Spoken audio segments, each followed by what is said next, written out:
మన రక్షకుడైన యేసుక్రీస్తు నామములో అందరికీ వందనాలండి. ఈరోజు దేవుని మాటలు యెషయా గ్రంథము 63వ అధ్యాయము 10వ వచనం. అయినను వారు తిరుగుబాటు చేసి ఆయన పరిశుద్ధాత్మను దుఃఖింపజేయగా ఆయన వారికి విరోధి ఆయను, తానే వారితో యుద్ధము చేసెను. దేవుని బిడ్డలారా,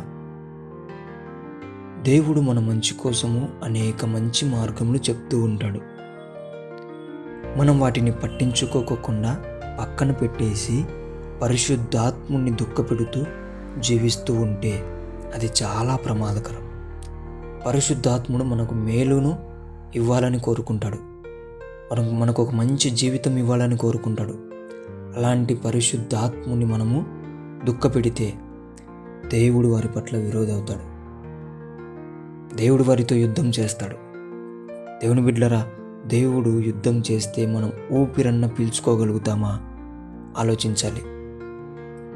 ఒక్కసారి కాకపోతే ఒకసారి మనము దేవుడు చెప్పిన మాట వినడం, ఆయన చెప్పిన ప్రకారం బ్రతకడం నేర్చుకున్నామంటే చాలా మంచి జీవితం మనకు దేవుడు అనుగ్రహిస్తాడు.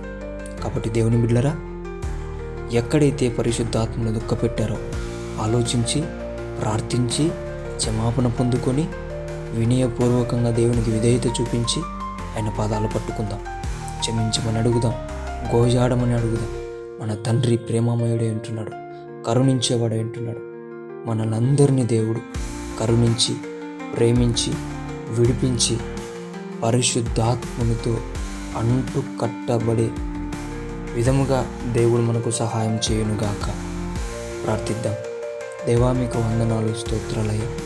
మేము ఎక్కడ తప్పు చేస్తూ పాపం చేస్తూ పరిశుద్ధాత్మనికి దుఃఖకరంగా మారింది నేను తండ్రి, మమ్మల్ని క్షమించండి. అలాంటి బిడ్డలుగా ఉండక నీ ప్రేమను పొందుకొని నీ మాట ప్రకారం పరిశుద్ధాత్మనితో అంటు కట్టబడి జీవించే బిడ్డలుగా మాకు ఒక మంచి జీవితం ఇవ్వమని యేసు నామములో ప్రార్థిస్తున్నాం తండ్రి. ఆమేన్.